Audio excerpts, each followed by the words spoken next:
Greetings, we are live on the Motivator show, and thank you, Owen Graham. I believe we have perfect connection. Thank you so much. Live on the Motivator show. So the test has worked.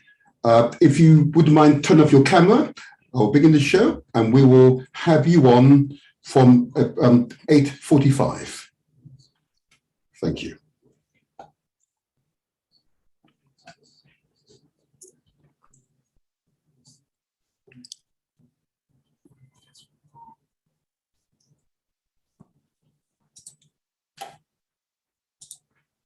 Now connecting to galaxyafiwi.net.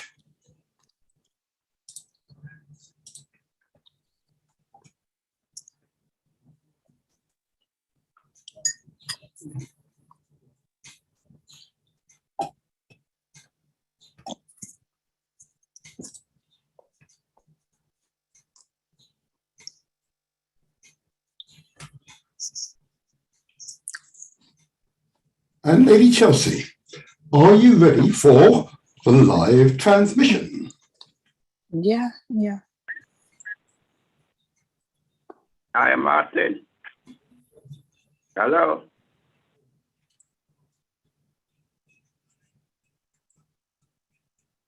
Hello.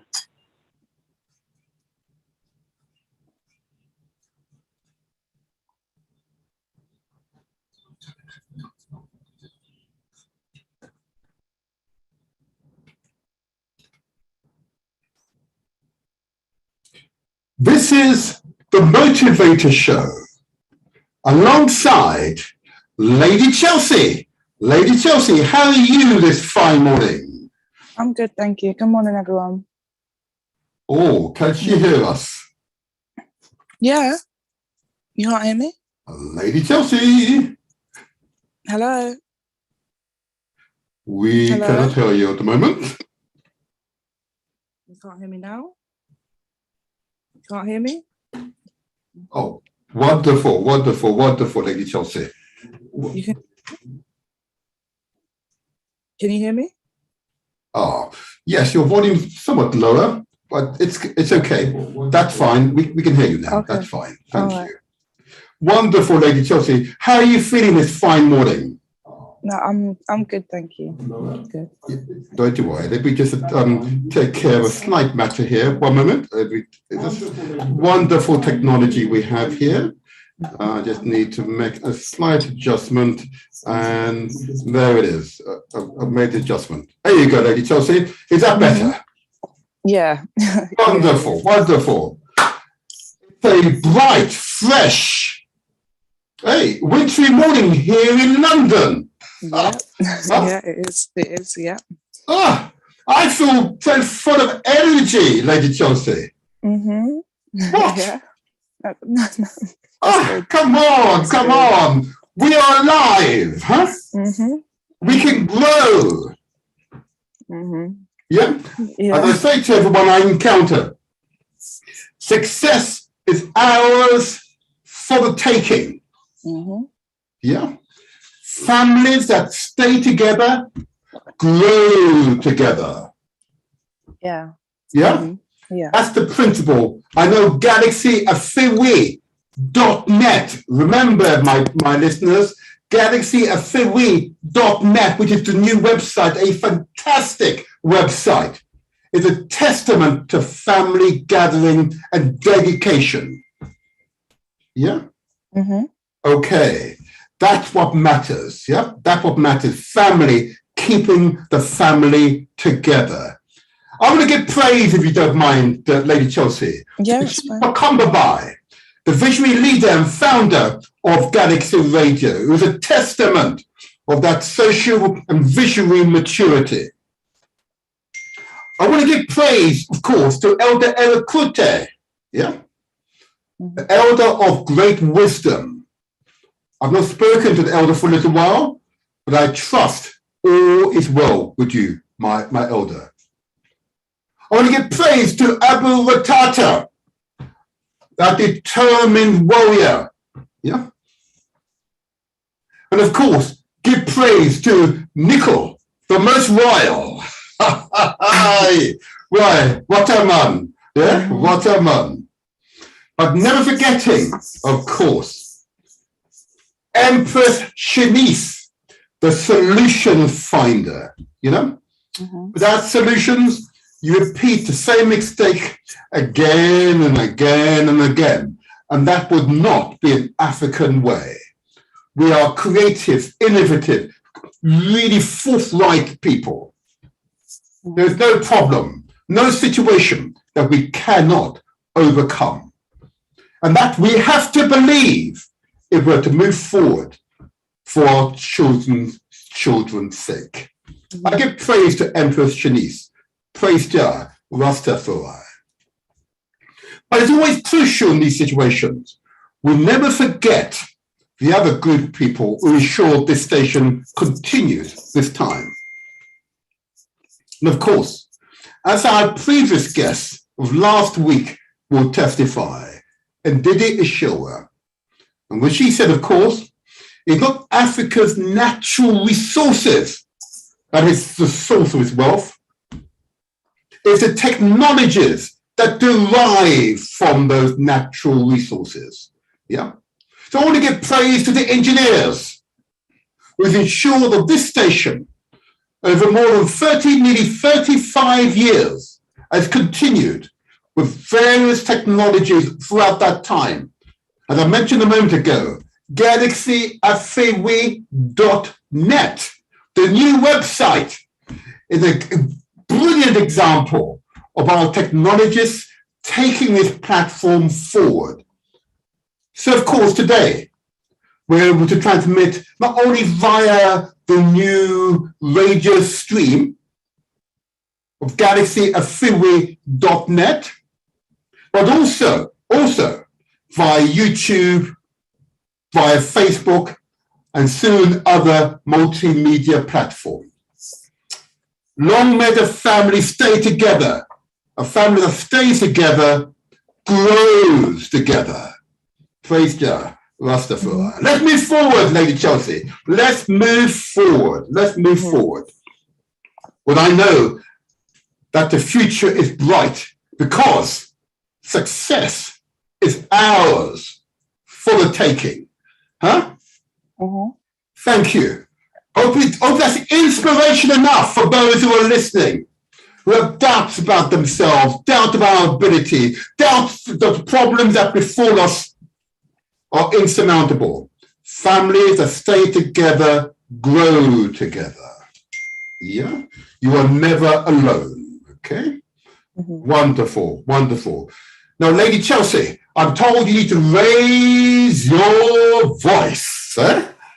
Okay. Okay. Project your voice. Anyway, let me move on. Yeah. Okay. I'm told the health messages are important. Yeah. Because the whole purpose of the health messages that we think about our habits. Yeah. And then remember, of course, I've got to say this. These are not instructions. Yeah. I'm not telling people what to do. Huh? I ask people to consider. I ask you to consider the amount of sugar that you're ingesting into your body, taking into your body, and the effect of that sugar, not today or tomorrow or next week or next month or next year, or even the next decade, but in decades to come, the cumulative impact it has on your bodies. Diabetes As Professor Hilary Beckles, the Vice Chancellor of the Universities of the West Indies, one of the top 1% of universities in the world, will testify, and it's got evidence, that diabetes is an epidemic throughout the Caribbean. Diabetes is an epidemic of Africans across the Americas, the United States of America, and of course, South America. Diabetes is a big problem here for Africans here in Europe. We're ingesting far too much sugar with the effect of diabetes and all the subsequent impact diabetes has on our bodies. Mm-hmm. Okay. So I ask you to consider the amount of sugar you put in your teas or coffees or in these, these sweet drinks, so-called, there you are, soft drinks. Lady Chelsea, huh? Mm-hmm. Is that remarkable? Yeah. Yeah. How we as children are taught to eat sweets. So we take that habit into our older lives. Yeah. So you feel as if you cannot do without the sugar. Yeah, that's true. Yeah. That's indoctrination. Yeah. That's marketing to create habit. That's indoctrination. Similarly, of course, for thoughts. Yeah. I ask people to consider the amount of salts which are in your diet, those which you deliberately add to your diet, those who eat fish on the chip. What, do you eat fish and chip, Lady Chelsea? Not really. Okay. Go. We need your voice higher, though, Lady Chelsea. Oh, okay. Not really. Okay. But of course, these so-called fast food outlets. Yeah. As you may or may not know, they add significant amount of salt to the food for flavoring, I'm told. Yeah. Monosulfates and so on. We see the sulfates, yeah? Yeah. That is salt. Okay. I ask people to consider the amount of salt they're ingesting. Why? Because of the typical condition, hypertension, hardened arteries, yeah, are the typical consequence of the long-term ingestion of salt. Again, not tomorrow, not next week, not next month, not next year, not next decade, but the cumulative impact over time. I ask people, please, to consider the amount of salt. Similarly, the amount of fat. I've given you an example where you see the white stuff in the meat, prime beef, but we pay the same price for that white stuff, which is just fat. Remarkable, isn't it? And of course, even to the young man who argued with me that dairy products are not fat. Oh, really? Exactly. He argued. He said, no, that's not fat. But of course, milk is bovine lactose, but essentially just fat. Okay. Yeah? Oh, yeah. All right. Bovine lactose, huh?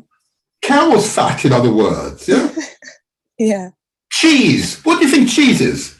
Oh, gosh. Everything. Everything is fat. It's just a solid mass of fat. Cow's fat. Yeah. That's remarkable, huh? And we just don't realize it. It's just a lump of fat. Yeah. All dairy products are just cow's fat, bovine fat, if you like. Now, I'm not saying don't eat it, but I'm saying I ask you to consider the amount you're ingesting into your body every day. Yeah. That's all.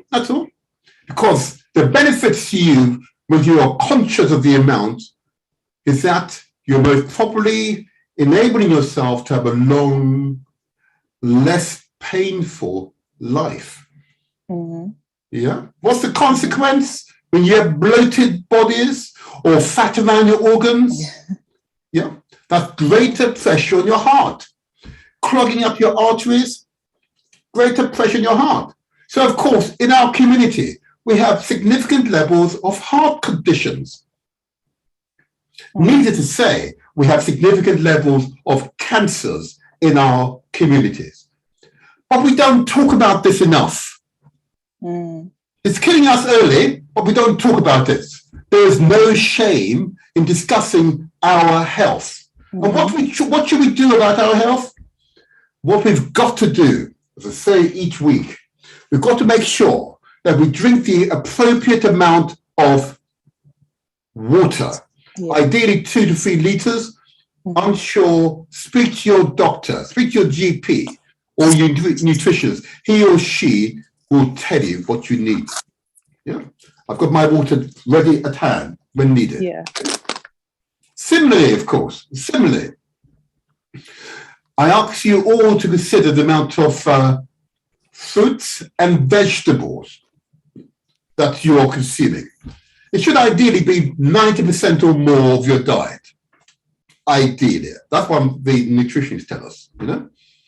In some cases, they say you don't need meat at all. We can live quite happily on fruits and vegetables, a broad range of vegetables, a broad range of fruits. Yeah.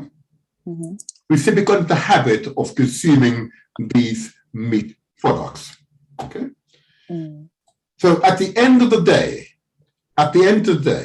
it is more than possible for us to live on water, fruits, and vegetables. Yeah. Untainted vegetables, ideally. It should be those without those chemicals. I know that's very difficult. Organic, I'm told. But that's what's ideal. Those are the ideal conditions for us. But most critically, as you know, Lady Chelsea, we must exercise. Yes, of course. Raise the heart, you know. Gotta spend, I used to say 5 minutes, but I'm told I should be saying ideally a minimum of 15 minutes per day. Yeah. Of exercise, you know. I don't think 5 minutes would do anything. There you go. Yeah. Got to raise the heart. Got to raise your heart, you know. Go on. I haven't seen you exercise for a while, Lady Chelsea. I know, it's been a minute. It's been a few weeks. You know what? Maybe before we start these shows, we should go and exercise, you know? That's too much. Do it virtually, as it were, you know? Not before this show. Make it an enjoyable experience. Yeah, because exercise will allow your body to thrive. Yeah, to excrete those toxins that accumulate in your body. Your body loves exercise. It loves fruits. It loves vegetables, a broad range of vegetables. Okay, green vegetables, those that you can pick off the ground, or fruits. Yeah, you can pick off a tree, or of course those root vegetables, yams and potatoes and so on. Yeah, those are all important to our diets. Yeah? If we want to live long, healthy lives without it being blighted with illnesses. But I'm not saying to people, you must do this. I ask you to consider. I say again, families that stay together, grow together, and live long, healthy lives, happily together. And my last health message, of course, has to focus on one's mental and spiritual health. Yeah. Critical that we promote healthy living, healthy mental health. Okay. I know we did a show some weeks ago where we focused on mental health. And I know those practitioners are slowly coming together to work collaboratively to support our communities' mental health. Equally important, of course, Lady Chelsea, is, of course, the spiritual health. Yeah. As our brother from Nottingham reminded us, our spiritual health is as important as all the other health themes I've mentioned to date. Okay, promoting our spiritual health is vital. Taking time in which we can raise our personal inner energy, that feeling of well-being, lightness, a lightness of spirit. Take away all the troubles and focus on oneself. Yeah, there you are. Vitally important. Think about your spiritual health. Okay, and if in doubt, speak to whoever you trust to provide such information. Yeah. Okay, but I believe it's incumbent on me and Lady Chelsea to continue to give these health messages, to remind the listeners that taking care of your health is as good as taking care of those you love, those you care for, those you respect. Yeah, that's how important it is. Anyway, I think that's enough. Okay. I think that's enough health messages. Unless you want to say something on the health message. I'd say a lot at this point, but Lady Chelsea. I didn't. You said a lot. I suppose to help your mental health, meditating, taking time by yourself is always helpful. So yeah, that's something you could do to promote that. Yeah, you're completely right, Lady Chelsea. And this applies to both young and old, middle-aged and those in the infants. Yeah, it applies to us all. Yeah, and it's better to get them young, get them the habit of taking care of themselves, being conscious of what it is that will promote good, healthy lifestyles. Yeah, get them young, and don't allow your children to go to these sweet shops. Sweet shops. Don't let them go to the sweet shop just because it's cheap. Yeah, give them a fruit or give them a piece of vegetable. Yeah, give a child fruit and vegetable when they're a child. They'll take that habit into their adulthood. Yeah. Yeah, because we know for certain long-term ingestion of sweets is harmful to the human physiology, to our bodies. Yeah, that's the fact. There you are. Anyway, I think that's enough of that. I just want to spend a quick 5 minutes, if you don't mind, Lady Chelsea. You might want to give praise to previous contributors to the show. I think last week's show was really quite insightful. I'm not sure what you thought of it. But I found the contributors to last week's show really inspiring. And I found them inspiring primarily because not only did they sort of set out for us the what really we need to do as a people. Okay, I do think that often subject matters that we've touched on in these shows are not discussed enough, and when they are discussed, they're discussed almost as an aside, almost, And I think that we need to get in the habit of being far more challenging, much more challenging. Okay, and we've got to challenge ourselves. Okay. Yeah. So the situation that's in Nigeria, great Nigeria. Whilst it's together, it is great Nigeria. I'd like it to call it Greater Nigeria or a new name that encompasses all those countries across what we call West Africa. Ndidi provided a useful overview on how colonialism has affected one of our countries in Africa. Okay, so Nigeria, the most populous country in Africa, is going through challenges. But these challenges are primarily caused by external influences. Yeah, and I say that deliberately. I say that because African spiritualism and religions tend not to compete in the way in which these other religions, and particularly those which its origins outside the continent or controlled by people outside the continent, and I deliberately have to say both Christendom and Islam. I have to say that deliberately. Okay, okay, that is a problem. Okay, because I'm very conscious that African nations are used to living alongside, have been used to living alongside each other for thousands of years, not hundreds, but thousands of years. Okay. But when you introduce external religions into the mix, that's where those memories of the past break down. Okay. So the issue of Nigeria and the different communities, heavily influenced by religion, So I think of the Fulani people, I think of the Yoruba, I think of the Igbo people, then I think of the Hausa, and I could go on, various communities that make up Great Nigeria, okay? What they need is an African Council of Elders. Yeah? They need for those who are members of the aristocracy to take the lead. It doesn't require political leadership. It requires the elders, the aristocracy that make up that land to come together. Yeah. And together, all things are possible.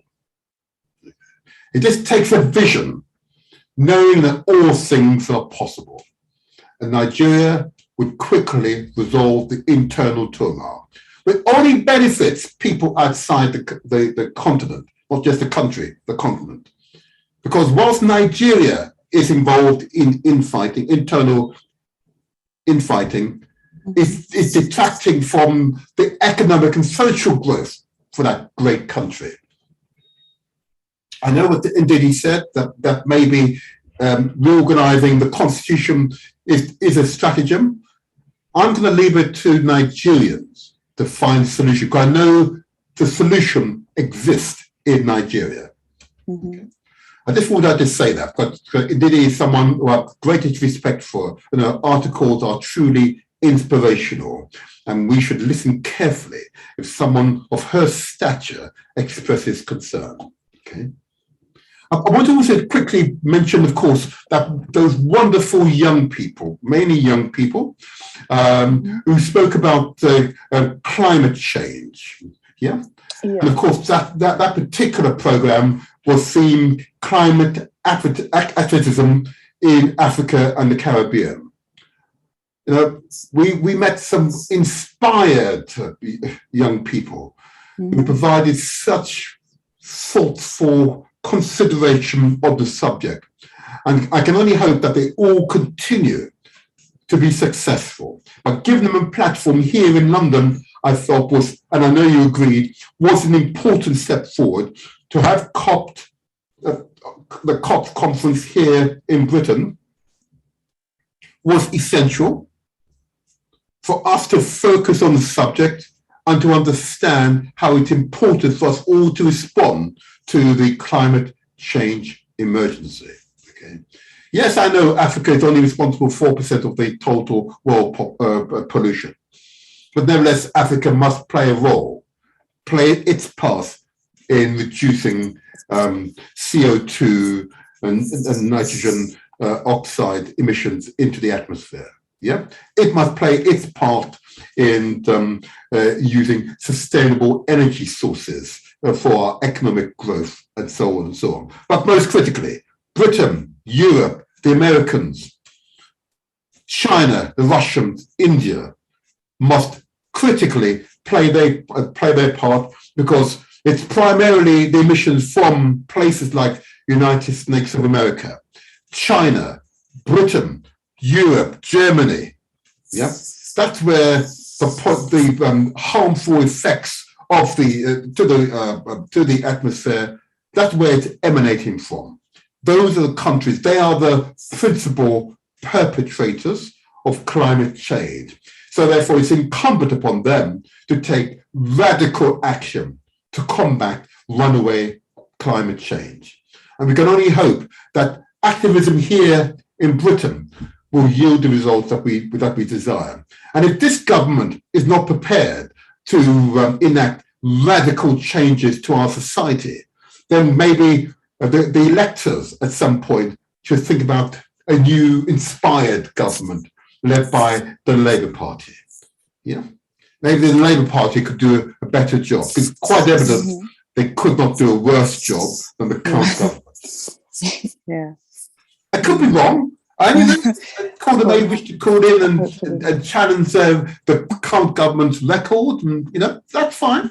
Yeah. I'm happy to have that debate any time. Okay, but we should have the debate. Yeah. We must discuss it. Okay, so at some point we need to keep discussing it. Okay, and my last quick mention, of course, is Sister Joan. yeah, Mm-hmm. or brightertuition.co.uk.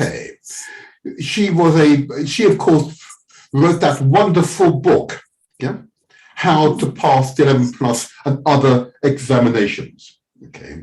Now, Sister Joan, of course, still organising book signing activities. Mm-hmm.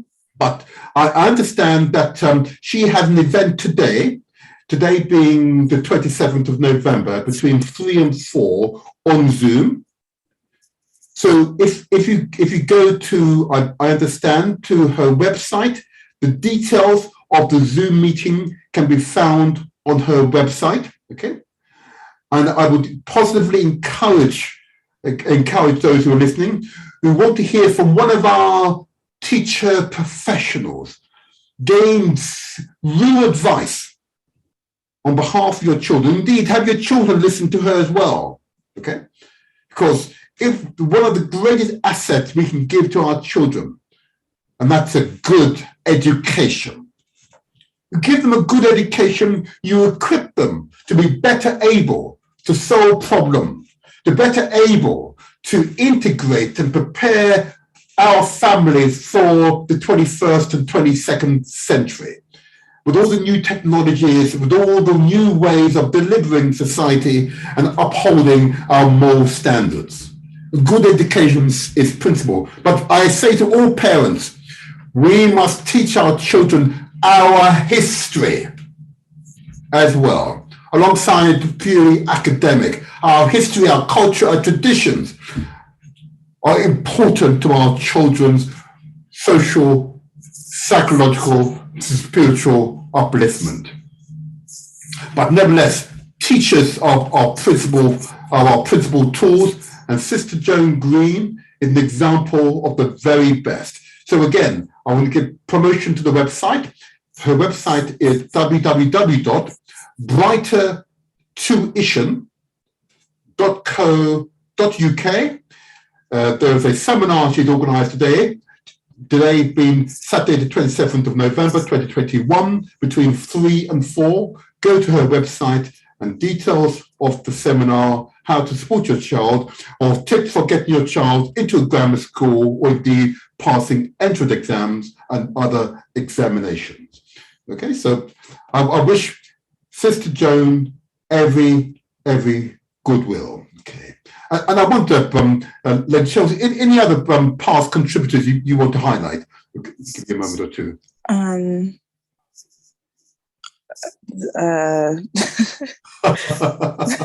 I'll put you on the spot again, have I? Sorry. Yeah, you have. Okay, that's not a problem. Let's go to that wonderful young man. Yeah, young Malachi.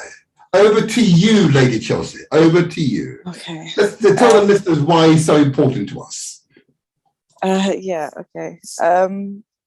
Yes, this part of the show is where we praise and promote young Malachi's book, which he wrote at the young age of 14. He's been someone that we promote every week because we saw how hardworking both him and his mother is. He's homeschooled, and one of the good things about that is that he's been able to publish his own book and have the confidence to do that, which is called Tutankhamun: The Tale of the Adventurous Boy King, which is part of the prize for answering one of two of the questions, depends on your age, that we ask every week. So I'm going to give the telephone number first and read out the questions so everyone has time to prepare to call in. You can call at any time of the show to answer the questions. Okay, so the number is 020 348 15240. Then you'll be asked for a PIN number, which is 3707334397, followed by the hash key sign. And just to say, those who are viewing us via YouTube and Facebook, The number should be on your screens right now. And of course, if you haven't subscribed or given us the thumbs up, please do. Anyway, Lady Chelsea. Yeah, that's fine. Okay. So question 1 is for children under 10. This question for children under 10. Question 1. How do you spell Tutankhamun? So that's how do you spell Tutankhamun? Second question is for 11 to 16-year-olds. Question 9. Who or what did the people of Kemet worship during the time of Tutankhamun? Mm-hmm. So that's who or what did the people of Kemet worship at the time of Tutankhamun? That should be easy. Yeah. By now, but yeah. Oh, dear. And it goes to show what I said earlier. It's so important for parents to teach our children our history. Mm-hmm. Okay? Got to teach our children our history. But I know that's part of the reasons why the calls are relatively few. Mm-hmm. Yeah? Why people such as Sister Jones and others are so critical to us. Teachers are critical to us. Okay? Teaching our culture, our history, our traditions to our children is mission critical. Mm-hmm. Remember, a family that stays together, it needs information, grows together. Mm-hmm. Yeah? Yeah. Grow together if you're aware that you're a member of the family. Mm-hmm. Okay, so it's so critical. So I want to encourage parents and young people who have heard those questions, and we repeat them deliberately each week to give you an opportunity to consider the question. Yeah. Okay, you might want to do some research in advance. And at this stage, the question may be raised at this time on this show, and we want to give you that opportunity because we recognise the work we need to do to teach our own history. Mm-hmm. But we can now do some research. It's going to come up. Yeah. And what you didn't do, Lady Chelsea, is tell them, if they respond to the question, what would be the benefit? What are the prizes? Oh, sorry. The 25 incentive, huh? Sorry. The price is £25 alongside the actual book that Malachi wrote. They won't show, but it's the book that he wrote, which is Tutankhamun, the Tale of the Adventurous Boy King. Yeah, he wrote at age 14, self-taught at home, mainly by his mother.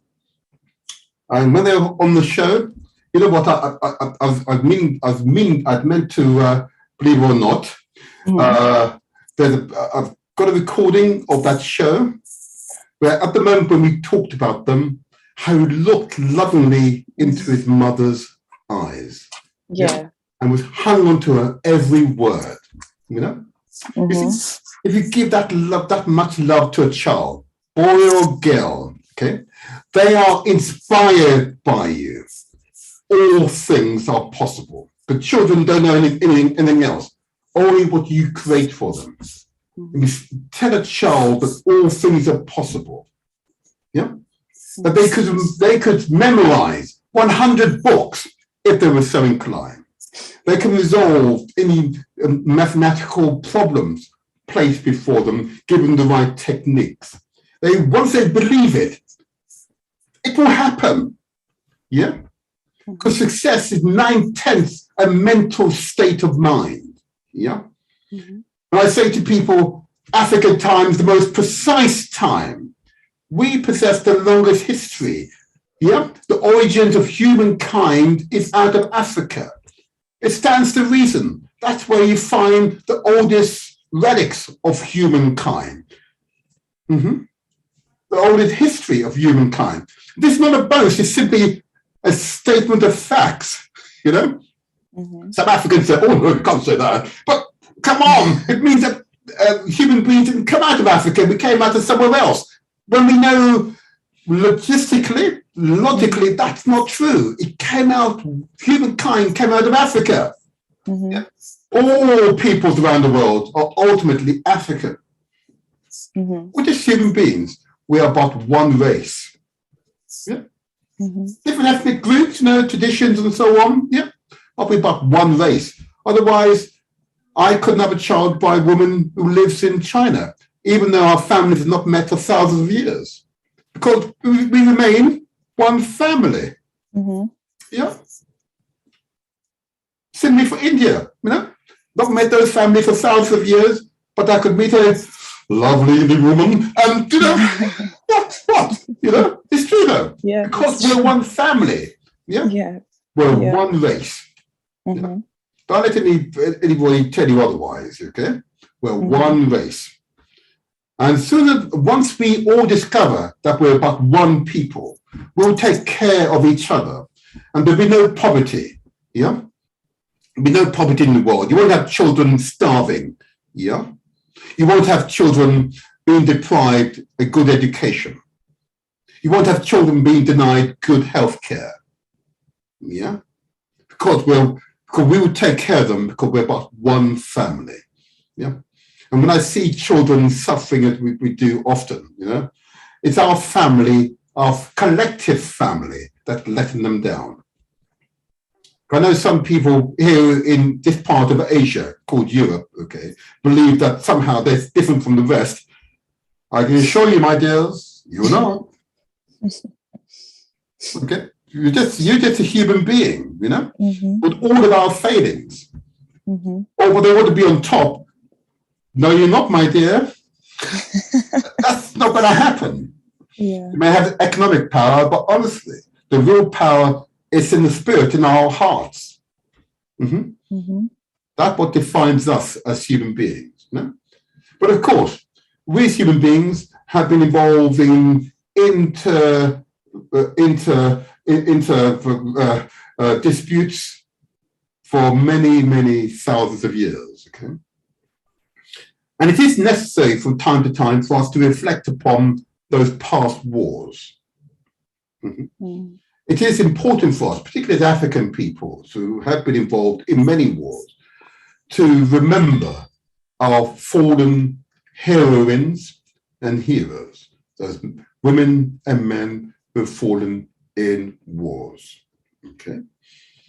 It is necessary for us to reflect upon their sacrifice. Yeah.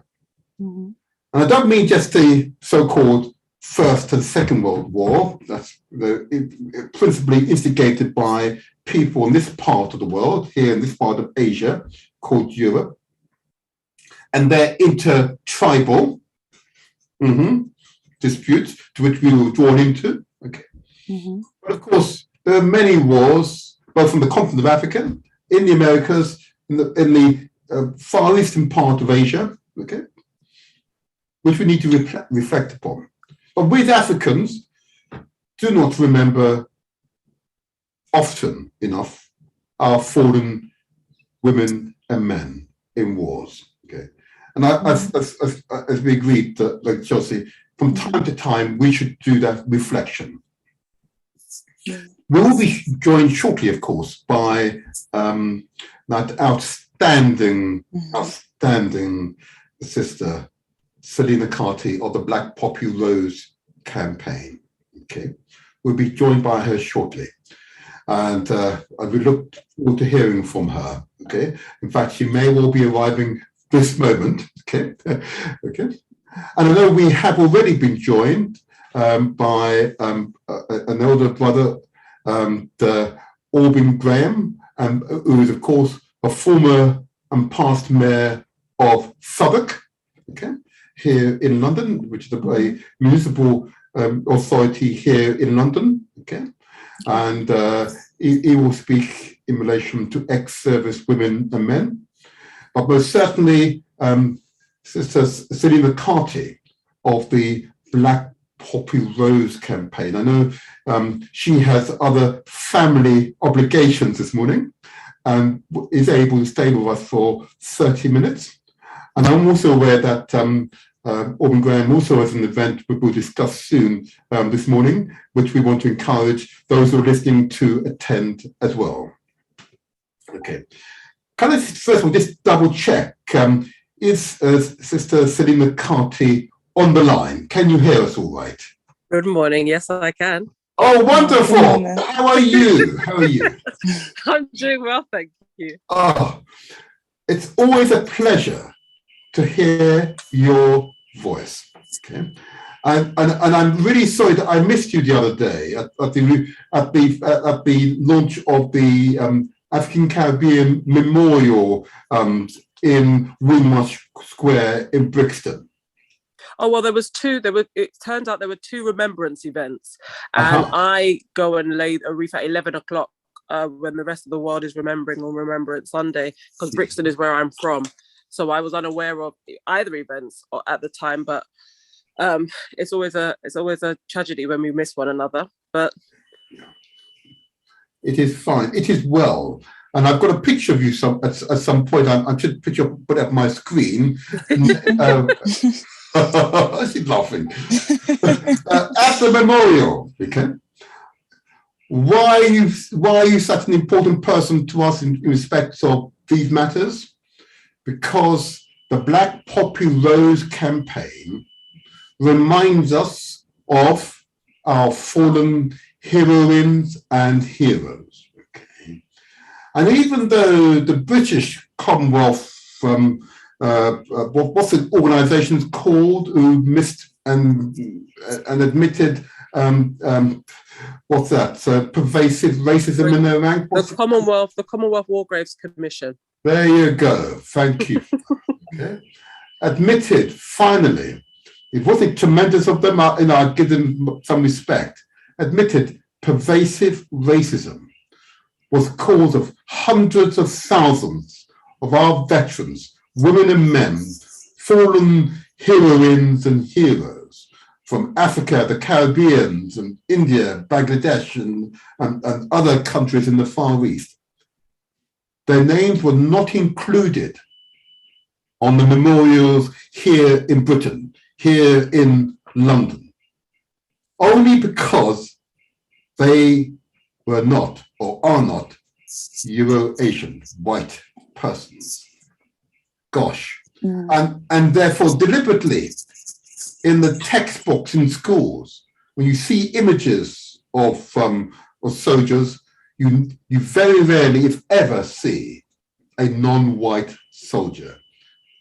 So of course, many white people, in other words, English, Irish, Scots, Welsh people believe that our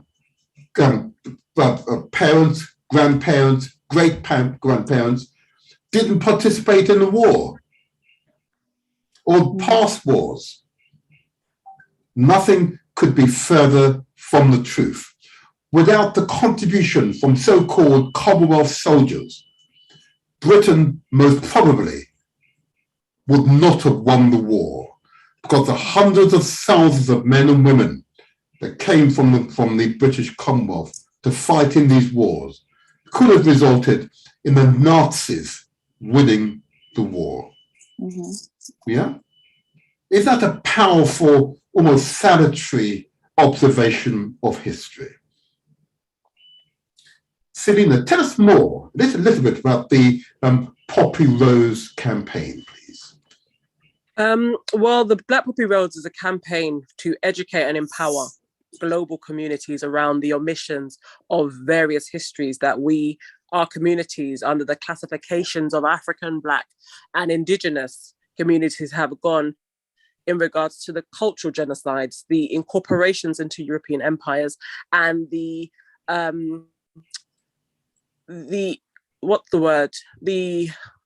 utopian ideology that's been gifted to our communities around this oneness of us being a people all over the world, not understanding a history that connects us and using that oneness to continue to separate ourselves and from each other, and not understanding the geographical historical contributions made by various groups of people. Because wherever you go, we have, key figures. Like in Jamaica, we have Nanny of the Maroons. In Ghana, they have Yara Santua. In Angola, they have Queen Nzinga.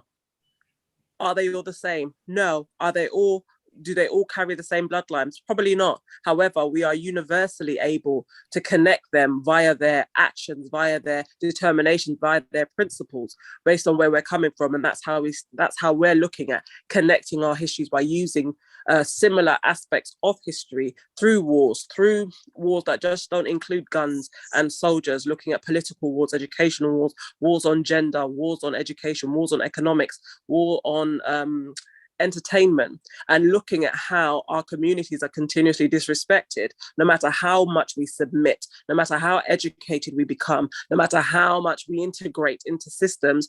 We continuously see a resonating continuation and a repeat of history in regards to our subjugation. And although, you know, we speak English, we understand English, when we put these English words to task to Europeans, all of a sudden the words don't seem the same. They don't mean the same things. They don't look like the same things when you're comparing our perspective of a language gifted to us to the language that has been rooted from their understandings.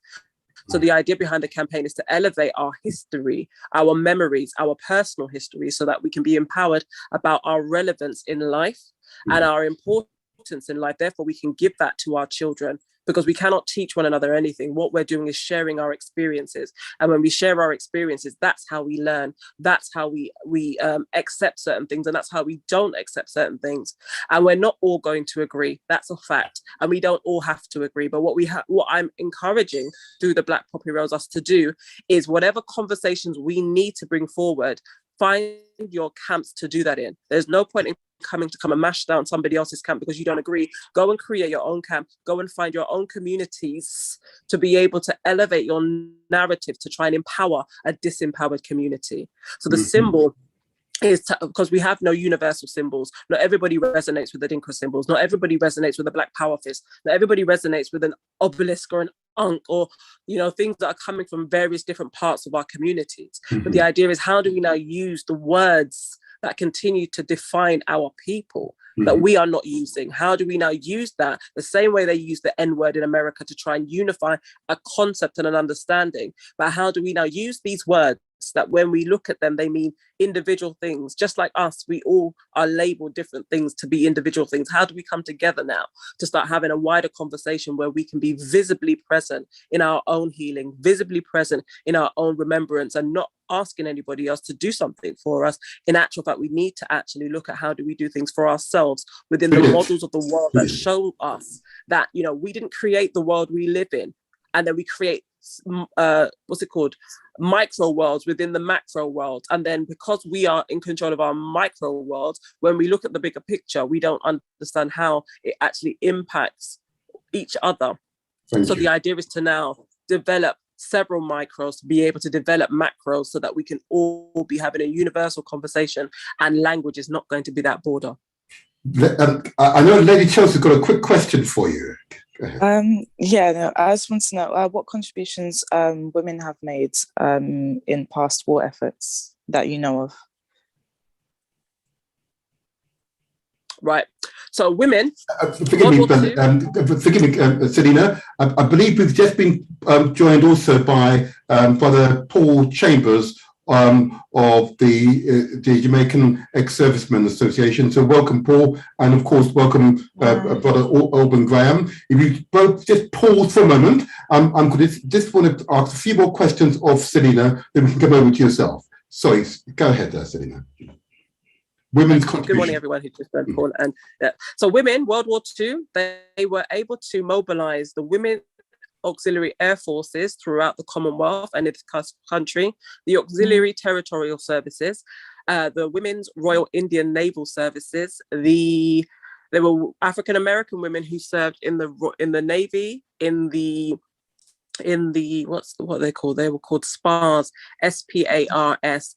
And one of the women who were in SPARS, so this was to do with naval as well. She was one of the survivors from the 1921 Tulsa race riots and she went and served during World War II. But you have Maori women coming from New Zealand. You have the West Indian women coming from Jamaica, Barbados, St. Lucia, just to name a few, traveling to the Americas, working in factories and working in the postal systems.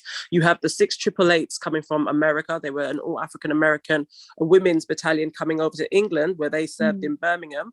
They have a blue plaque up there to commemorate their contributions in this country. You have a woman called Kalyani Sen, who became one of the first Indian naval officers in the Royal Navy. For World War I, although you may not have women serving in that capacity, we have political narrations from women. So you have women like Mary Church Terrell, Addie B. Hunton, Addie Hunton, Ida B. Wells, and these are women that were participated in women's peace conferences in Europe.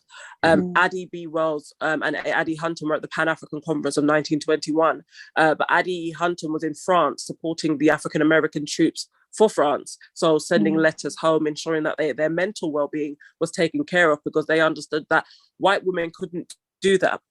And when you're in your communities and you're around your own people, you find greater comfort, especially in conditions that the war had found us in. Ida B. Wells was traveling around this country, as well was Mary Church Terrell and Ida B. Wells and Addie Hunton, talking about their plight in America to try and find camaraderie and more support in regards to the lynching and the discrimination that they were finding in the Americas. You have women who were nurses.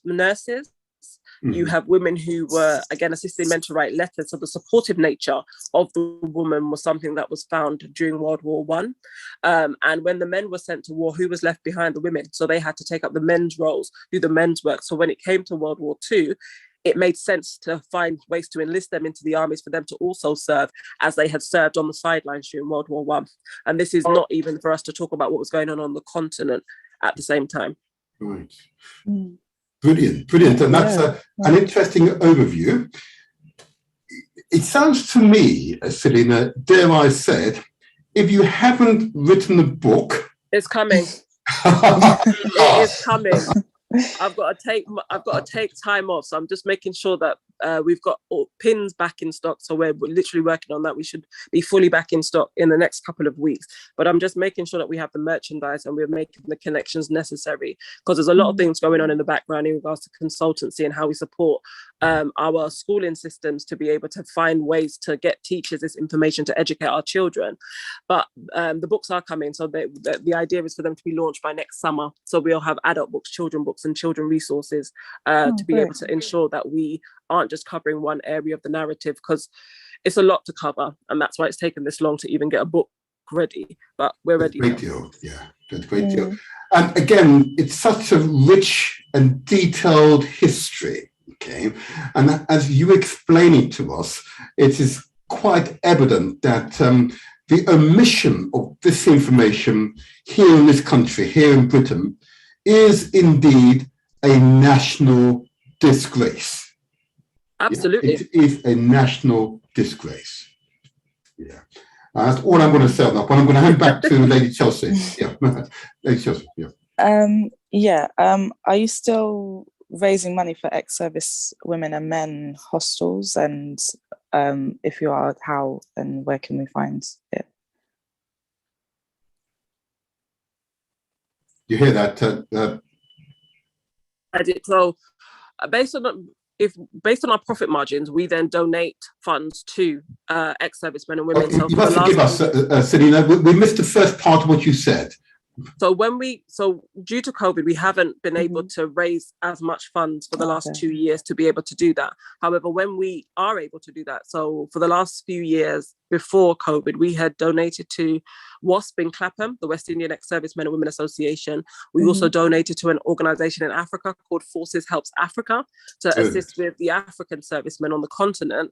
And we are looking at how to work with other organisations to assist in fundraising for them, because what our organisation is trying to do is to try and raise awareness so our community can come behind what we're doing and come behind looking at how we can do what we can do in our own ways to be able to do that.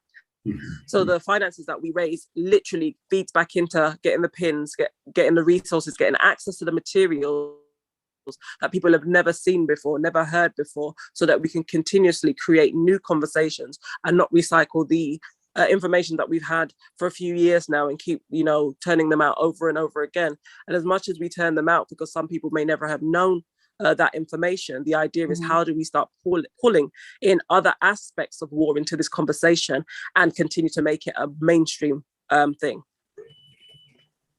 Brilliant. Maybe one more question, Lady Chelsea, you might have there. Do you have your website and email address to share with the audience of where people can find you? The people be lucky to find me, because every time they're like, where are you now? Because I take this all over the world. I take this up and down the country. They're like, where are you based? I'm like, I'm a global citizen. As long as I can buy a visa, I will go wherever I need to go. But you can find us at www.blackpoppyrose.org. We also have another website, www. Hold on, Selena. Much too quick. Come on now. I'm so sorry. Slowly. All right. So it's www.blackpoppyrose.org is the first website. And you can find us on all social medias, Facebook, Instagram, LinkedIn, Twitter, Pinterest. So we're going to be uploading more images to Pinterest, so there's more pictures to reference from. We have another website called Our Ancestors Served. So it's ancestors with an S and then served.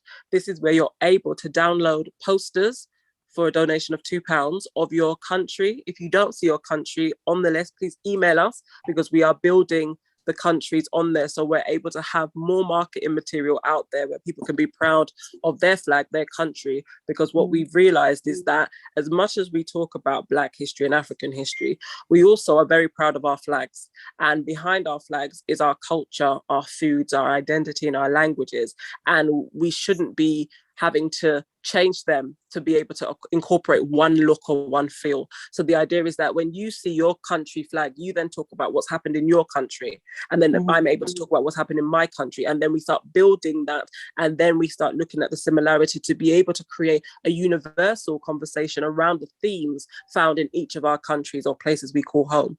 So we have Our Ancestors Served.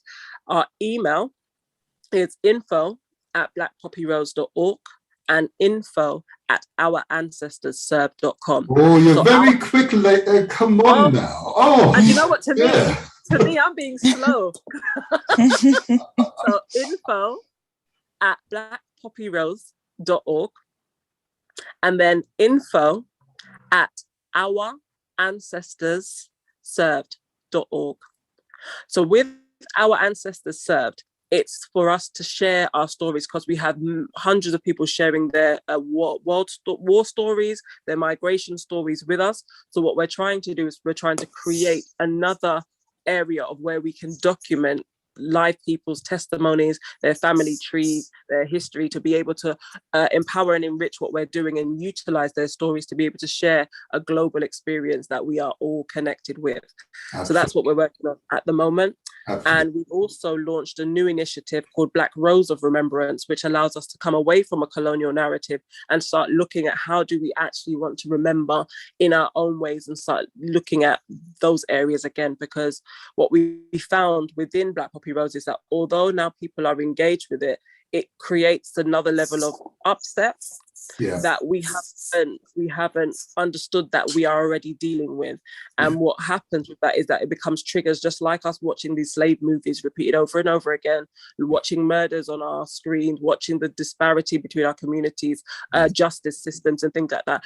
Everything that we're going through triggers us into whether or not we retreat, or whether or not we move forward, or whether or not we remain stagnant and stay still.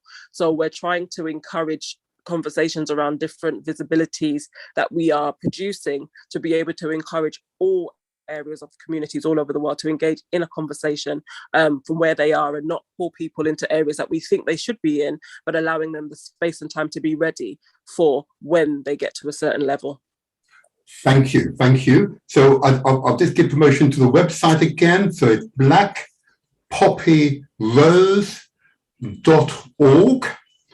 and much of what Celine has described is there on a wonderful website. Okay, and I believe you can also purchase via the website. Is that correct, Selena? That's correct. So, but by the beginning, second week of December, you'll be able to get all stock should be available. So we're just waiting on a couple of products left to come back into stock, and then we will be putting those back online. Brilliant. Thank you so much. That's really inspirational. And what I want to do now, I bring in the other two guests, but ultimately each of these programs should produce outcomes. Okay. And if the two gentlemen wouldn't mind, I can bring you both in now. Former Mayor of Southwark, Alban Graham, and the chairman of JESA, the Jamaican Ex-Service Men and Women Association, Paul Chambers. Good morning to you, gentlemen. Good morning. Can you hear both of you? I'm hearing you. Are you hearing me? Oh, we can now. I might, if I can, ask you, Paul, to keep speaking up. You're a little faint. Okay, so really important. So good morning and welcome. Welcome. Yes, the supermarkets are because they don't have to pay the whole. Just give me a moment. I've just lost my process. Andrew, okay. How it works. While Paul's doing that, can I go to Alban Graham? Good morning to you, Alban. Alban Graham. Spoke to anyone. Alban, can you hear us? Okay, well, let's go back to Paul. Paul, can you still hear us, all right? Oh, here we go. Paul, yes? Can you hear me now? Oh, we can now. Yeah, that's better. Keep raising your voice. I said that's where you are. You're a little muffled on the line. How are you this fine morning, Paul? I'm very well, and I must apologize to start with the fact that you have just been taken on an information superhighway by Selena, and you're now being taken back into the 20-mile-per-hour zone with me. I apologize.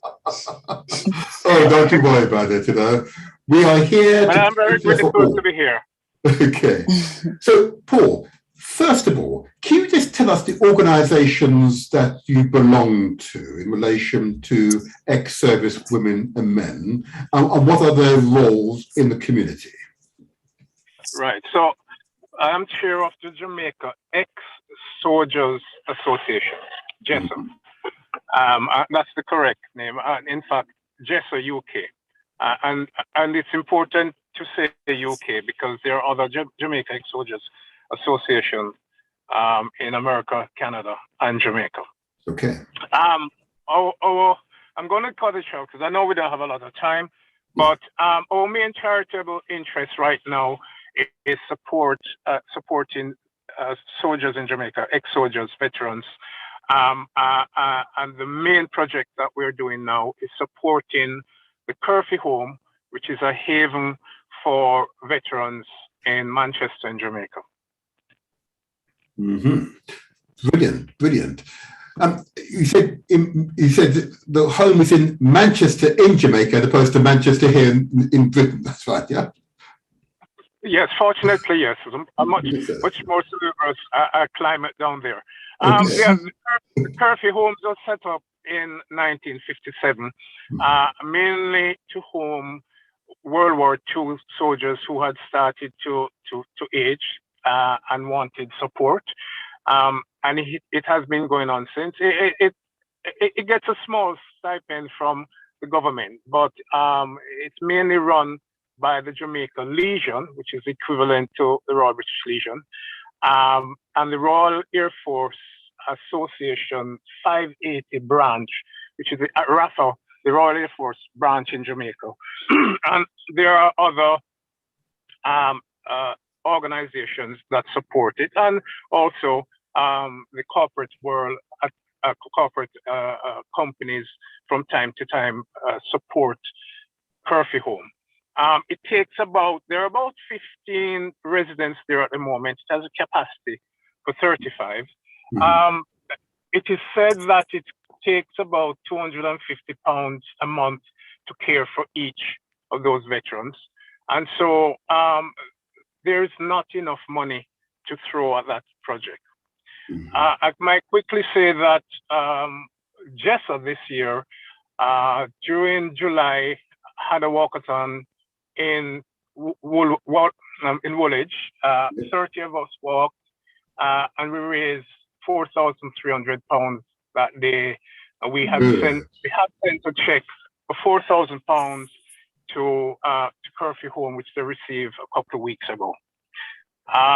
We have just produced a gospel concert, which was our contribution to the Jamaica Puppy Appeal Association. First time it's ever been done outside of Jamaica, celebrating our veterans with music. That was launched on, premiered on YouTube last week, Sunday. It was 2 weeks late because of technical issues we had. The viewership is quite good. Since Sunday, we have had over 1,000 people viewing it all over the world. Okay. But donation is not forthcoming. Okay. Can I just ask you to pause? Because you've covered over quite a number of areas that I was going to ask questions on, but it's okay. It's okay. But my first question, and I want to recognise the ex-soldiers, as opposed to what I said, ex-service men and women. But anyway, recognition. Does that mean that the efforts to raise money has been primarily within the Jamaican community, or do you collaborate with other ex-services association, both in Britain, Europe, and beyond, in order to raise money for service soldiers in the Caribbean, or in this case, Jamaica? Do you collaborate? Right. It's a yes and a no answer. Okay. There's an organization in Birmingham called the British Caribbean Veterans Association, and we work with them. They are our friends. There are a few other organizations, but at the moment, our focus, because our membership primarily are ex-Jamaican soldiers, some who actually served in Jamaica and came here and served as well, and some are still serving. We are focusing at the moment on Jamaicans. Not to say that we're excluding anybody else, because our membership welcome everybody. They are, in fact, our secretary is from an African background. So anybody who actually recognize the work we're doing, we welcome them. On our concert, one of our... Can I, before you forgive me, Paul, we want to make sure we get a series of questions in for you, but I know you've got a lot to say. So I'm going to hand over to Lady Chelsea first of all, and then I will have another question. Okay. Yeah, go ahead, Lady Chelsea. Just wanting to know about the presence of women soldiers in Jessa. Are there a lot of them, or is it quite a few? Right. Okay. For our organization, for our branch here, we have one ex-female soldier. She is the treasurer at the moment. It just happened that I don't think there is any other ex-Jamaica Defense Force soldier that are currently in our membership. But what we have Jamaicans who have served in the British Army who are in our membership. We have Jamaican who is still serving in the British Army who is still a member. Okay. But she's not a veteran. She's still they're still serving. Yeah.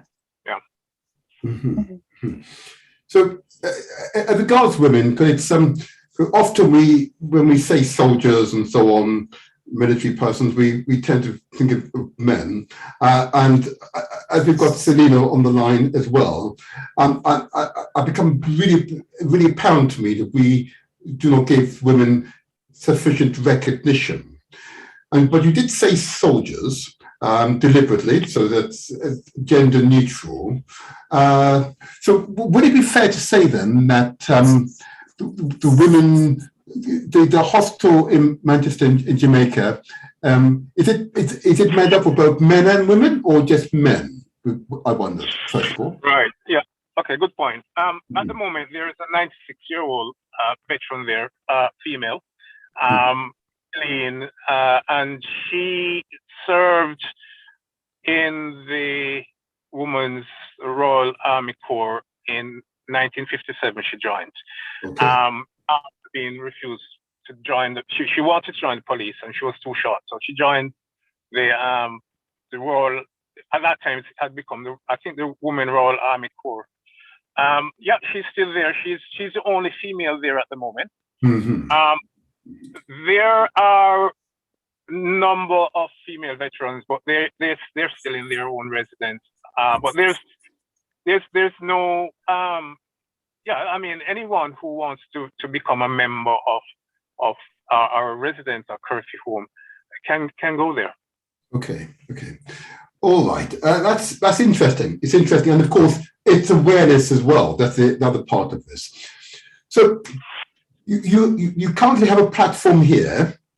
Are there any immediate events that you wish to give highlight to? Well, I know that we are going to lose Selena. I'm interested to know whether or not yourself and the Black Poppy Rose campaign, that there's any proposed joint event, and if there isn't, would you both give an undertaking on behalf of the community that you will collaborate in joint events? Well, we have just produced an event, and I would want another 2 or 3 minutes to talk about it, which is the Blessed for Vet concert. Okay. But looking ahead, one thing I must say that we discovered a cluster of British West Indian Regiment graves in northern France a few months ago, a place called Etaples. I don't know if that's the right pronunciation. Repeat the name. However, I'll spell it Etaples. I think it's Etaples. Now, one other thing that I think we would want to do next year, when it June or July, when it's a warmer month, is to do a wreath laying ceremony at that cemetery for these 12 graves of British West Indian Regiment. We want to do it as a weekend package, where we maybe go there on Saturday morning, do a wreath laying, stay overnight, and come back on Sunday. And we are going to reach out to all organizations to join us. The concert that we just did, part of the concert was the launch of the Commonwealth War Grave Commission new video. So we are willing to collaborate. We have produced dozens and scores of assets, of videos, short videos, photographs, since we started to plan that concert, and we're willing to share those assets with any organization that needs them to do any event. In fact, we're now thinking of sharing it with the Jamaica Archives as well, because these are some very, very key assets that come to light. And I'd like to mention one, which is very important, because it shows that we, using the opportunity to do this concert, are doing things for ourselves, which is something that I remember Selena mentioned before, that it's time for us to start doing things. Yes. And also we use this concert as not only to entertain, but to inform people. Now, part of planning the concert, we produced a 40-second advert. In the middle of it is a gentleman we were honoring called Dr. Otto Wint. In that video, we put 3 photographs together. A photograph of an atheist woman, which I think we have all seen over the years and don't know the names of the people in it. And Otto Wint's daughter, Dr. Alison Wint, who lives here, when she saw that video, she was able to point out to us that the two videos that surrounded his picture, his wife, her mother, was one of the 80th soldiers in that photograph. We did not know that. I see. Also, we, in our concert, we actually show recognition to a lady called Ina Collymore Woodstock. She's a 104-year-old Jamaican. She was the first Black radar operator in the Second World War. She's still alive. Wow. We actually, in the concert behind Otterwint, did a reading about her life. She was also a barrister, eminent barrister. She was one of the first. In fact, she was the first Black. She was the first woman clerk of court in Jamaica. She did a lot of firsts. Brilliant. In that same video, 40-second video, Ina Collymore Woodstock also was in that photograph with Otterwint's wife. We didn't know that. But in putting this concert together and just putting 3 photographs in a 40-second advert, we have actually refreshed a very important part of our history. Well done. That video, well done. That video, we could do series of blogs for the next 12 months and bring out a lot of information about these 3 people in that advert. And so the point I'm making is this. Mm-hmm. Bless for Vets is a first. It is showing that we need to start telling our story. We come from a background of storytelling. That is what we are from. Anansi's story and all the rest. Mm-hmm. We now need to move beyond First and Second World War. I'm saying this as a veteran. Absolutely. Okay? Absolutely. We now have, today we have so many Caribbean female and male soldiers who are at the top of their rank. Right. Warrant officers, RSMs. Yes. We need to start telling the story now, not wait 50 years from now to say, oh, nobody told the story and these guys serve. They're here. They're alive. Hold on there. I love this. Okay. But cooperation. I know we've only got a few minutes with Selena. She's right here. Selena, can you still hear? I can. Wow. So you're both dynamic. Okay. You're both charismatic. And you both contain in your head an incredible library of our history. Okay. What I'm keen to see as an outcome, or at least the beginning of the process, is levels of collaboration between yourselves. Because obviously, we, the community, need you both to be collaborating on joint initiatives. Because you're both, if you weren't husband and wife, I would have said you're husband and wife, but forgive me for saying that. But Martin, we're husband and wife in the work. Because when I listened to Paul and, he was talking about Dr. Arthur Wint, we found his family in Leicester. So I spent a lot of time with his sister, Narissa Wint, and I've made contact with his daughter and knew the story of his wife who served as an ATS. So we also permeate that narrative. But she also wrote an autobiography for him. So we've also been collating and collecting the autobiographies of our Jamaican West Indian servicemen. So of Arthur Wint, Sam King, Alan Wilmot. There are a few other names. And then there's even a man from Barbados who's written autobiographies, so we can have their narratives, their own words. So when we are sharing the history, we're able to do that. But looking at the genealogical impact, because for us to be able to make anything relevant in the future or the present, people have to understand their connectivity to the relevance of who was in it yesterday, for us to be able to then make it make sense today and for us to continue to have a continued narrative. Because right now we don't have universal world wars anymore to be able to come together and say, we all served in this war. But what we do have is a new conversation around Cold Wars and around current wars that we are looking at today, and looking at the general aspect of warfare and where we can be found all over the world, following the same models that colonial masters left in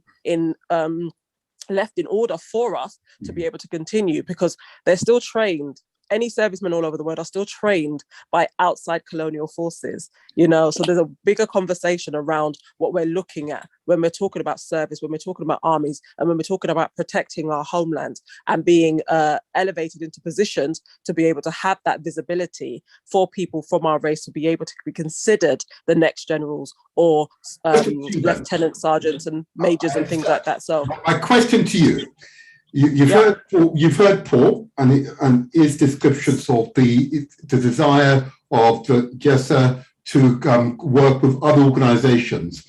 Is there a prospect between the Black Poppy Rose and JESA to work on a joint initiative that the community can rally behind? As long as JESA's not going to be negatively impacted by joining with Black Poppy Rose, because there's a lot of politics in the world that we are in that other people will never be able to see and people cannot talk about, but I can talk about it. But there's politics when it comes down to creating another symbol where the red poppy is something that has permeated the world for 100 years and is used as a global remembrance. And there's difficulty with many organizations to work with mine because then they may not get the support that they need from their European counterparts who have more money than us, who have greater reach than us to be able to develop projects and programs. So the partnerships that we are moving forward with are ones that aren't going to hinder any organization's ability to be able to get European money for them to be able to develop what they need to. Say, Selina, that as you know, I have a public hat. I'm a local councillor. And in my ward, okay, we have a memorial, and I was pleasantly surprised that a gentleman came forward and was able to use the symbol of the Black Poppy Rose and have the mayor of Southwark give announcement that the Black Poppy Rose were going to present a wreath at a memorial in my ward. Okay? Wow. So your effect has been profound. So that's amazing. Don't you worry. I needed to say that just for the audience to understand. So I want to come back to Paul, Brother Paul here. And I don't know if we've got Aubrey on the line still. I know I've forgotten about him. He may not be able to hear us properly. But Paul, is there any reasons why JESA is unable to collaborate on a joint initiative with the Black Poppy Rose campaign? Can I just quickly say something? My mantra is, whenever we do the right things for the right reasons, we get the right result. Yes. Right? And I quite understand the point that Selina has made. She is right. But I have had conversation about the Black Poppy Rose with what Selina would call the white European counterparts. Okay. And I know that there are people within these organizations who have a very pragmatic approach. And in fact, one of the things I was told is that there is enough for everybody to contribute to. Absolutely. There is enough, right? And so we don't need to worry about that. So long as we're doing it for the right reasons. In other words, we shouldn't worry about the politics. So long as we're doing it for the right reasons, we will get the results. Excellent. Okay? And I, of course, whether Selina will be able to physically make it or not, will want to lay one of the Black Poppy Rose in Etaples whenever it is next year. Brilliant. And that's what we're going to do next year. In the run-up to Remembrance, or whatever date we refer to Remembrance then, and Selina, I'm going to ask that question of you soon. Whatever date we choose, I'd like to see greater collaboration with the various ex-service women and men's associations that exist across the Caribbean, Africa, and indeed across the world. Greater cooperation. I mean, that is what the community is demanding at this juncture. There should not be silos, okay? So if I may then, so my question to you then, Paul, is of course, let's repeat it. So is there in your mind an initiative that you believe would be really good to work alongside the Black Poppy Rose campaign that you can think of on the spot? Because I know you don't mind being put on the spot. Yeah, well, I go back again. That trip to Attapulgos, if it's successful next year, then it will be an annual pilgrimage. And yes, of course, we'll be doing it together. Brilliant. Selena, does that sound good to you? That sounds fine, but everybody's able to buy their reef, so I don't physically have to be there. But what an initiative I can think of is producing joint publications to have that visibility worldwide.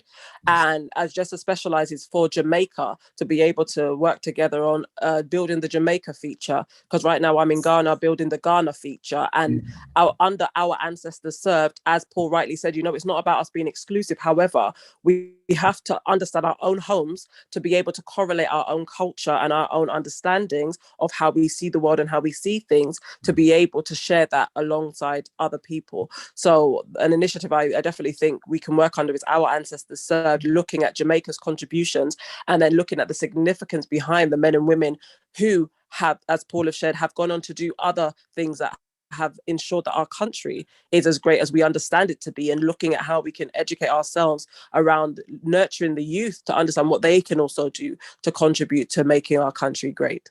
Brilliant, brilliant, brilliant.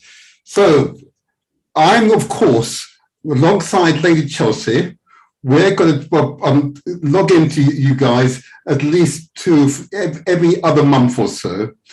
Collaboration with you both is a critical component to our overall success. Okay, I'm going to just. I'm not sure if Lady Chelsea's got a question for you yet, but that's fair enough. That's fair enough. But I know that a conversation I had with you, Selena, you spoke about the 11th of the 11th, and you wondered if there was a specific date that should really commemorate Africans, wherever they may have been, that have fallen in war. Okay, and I believe you're considering whether or not there is a specific date that allows us as a peoples plural to commemorate our fallen heroines and heroes. Have you given further thought to that idea?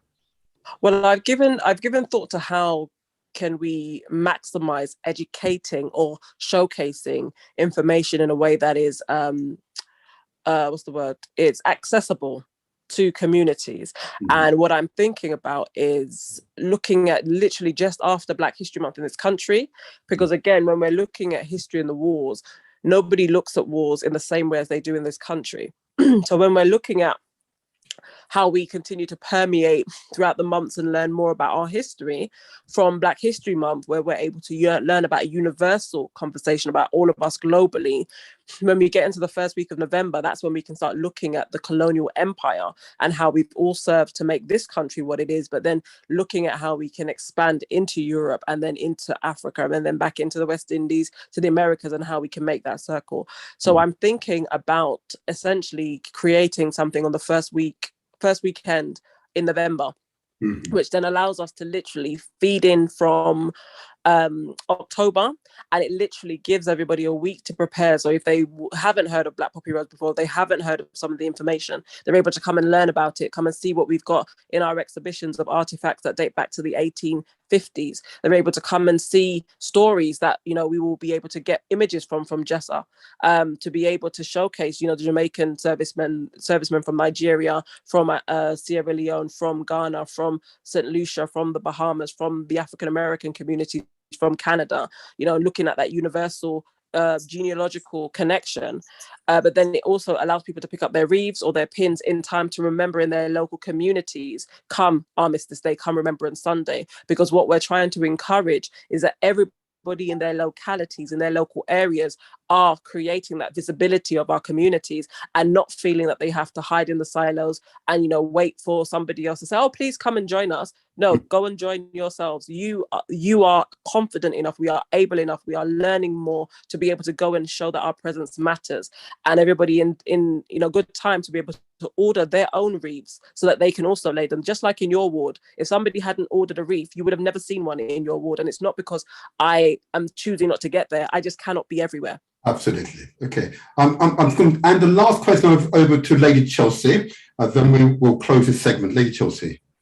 Yeah, this is for both guests. I just want to know if you'd both be happy to provide an update maybe next February on the progress you've made.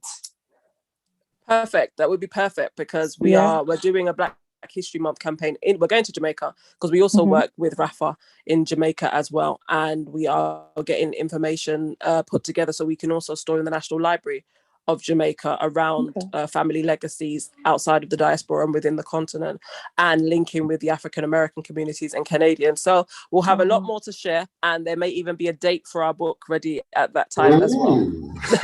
Okay, great. Paul, would next February be all right with you for an update? Next month, if you want.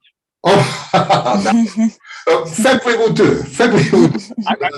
I tell you what. If this platform could increase the viewership of our Bless for Vets concert and to trigger some more donations, then I'll be giving you a monthly update of what's happening. Wonderful. And the concert, let's give us the details of the conference one more time. Yep. Well, okay, first of all, our website is jesa-org.uk, JESA-org.uk. Got that? Yep. The concert is on it. Once you go on it, you'll see where you could watch it. But it's also on YouTube. So it's Jessa UK YouTube, and it's Bless for Vets 2021 concert. Okay, thank you. Brilliant. And is there a charge to get in? Just give us some idea. Nope. It's a free concert. It's an hour and a half long, so all it will cost you is a lot of peanuts and beers and things when you sit down and watch it. But it's an hour and a half long. It's fantastic. It gives information about our heroes, their lives, family, and how it's all intertwined during the era of the Second World War coming into our contemporary time. And some fantastic artists singing some fantastic songs. Okay, all right. It sounds exciting to me. Can I just ask you, please, just to repeat your website address? I'm trying it. Right. It's Jessa, JESA Yep. UK.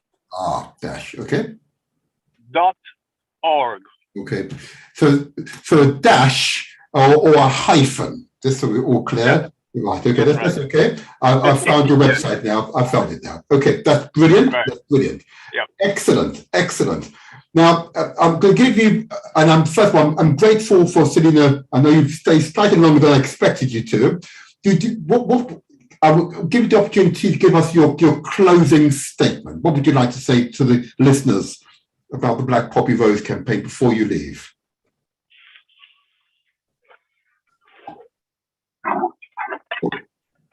Selena? Selena. She's on mute. She's on mute. You're on mute. Yeah. I'm here. Yeah, sorry. Yeah, I'll just give you the opportunity for your last closing statement. What would you like to say about the Black Poppy Rose before you leave? I know you've got your family obligations this morning. What do I want to finally say? That what we're doing is literally designed for us to be empowered by something that has been created by us, and by the necessity of understanding that what we are going through isn't something that is going to be erased overnight. And when we look at the us not even being able to share our own history, let alone not seeing it in the areas that we have entrusted ourselves into, it's not about us holding too much blame on ourselves for not doing now what we think we should do. And hindsight is a wonderful gift that allows us to continue into depression and into, being unrealistic with ourselves and with each other. But what we're trying to encourage is that even if you've never heard of us before, we've been going for 11 years. And as a result of going for 11 years, what we have been able to do and what we've been able to influence, we will never be able to know.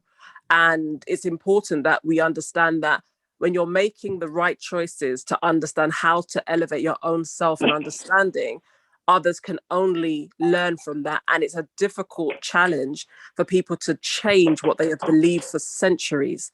And as long as we are prepared to go longevity for the conversation to continue to be had and are nurturing our future generations at the same time in regards to understanding their truths, not my perspective, but the truth based on factual information that has happened, and how we're able to then make sense of some of these behaviors. So we start looking at the conditioning that we have gifted our communities in regards to our own subjugation. So it's important that the journey that we all find ourselves on is not the same. We are not all the same. We will never all be the same. But the idea is that we can have similar ideas. And having those similar ideas, we can come together. And again, if it doesn't work, we can move and go on our roads where we were on in the first place to continue. But what we're doing is inspiring an openness around that we can be responsible for our own narratives. We can make the initiatives and we can make changes for the future.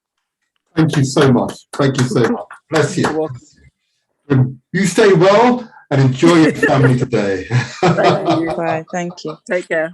Bye. Thank you. Bye. And Brother Paul, your some closing statements. Well, first of all, I'm glad that Selena went before me, because it makes very, very easy for me to said most. I just want people to know that the Jamaica Ex-Soldiers Association UK is a charitable organization. We have charitable status.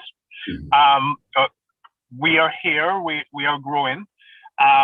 We need the support. We want to engage with the community. The strength of Jessa is not within Jessa, but it's in the community. Yes. And we want them to embrace us as we embrace the interest that is in Jamaican Veterans Affairs. And so, yeah, we are open to business. We're open for people to come to us, to give us ideas, and to support us in our ventures going forward. Thank you. And thank you, Brother Paul, for your contributions today. It was really very informative, insightful. And we look forward to the collaboration and update in February.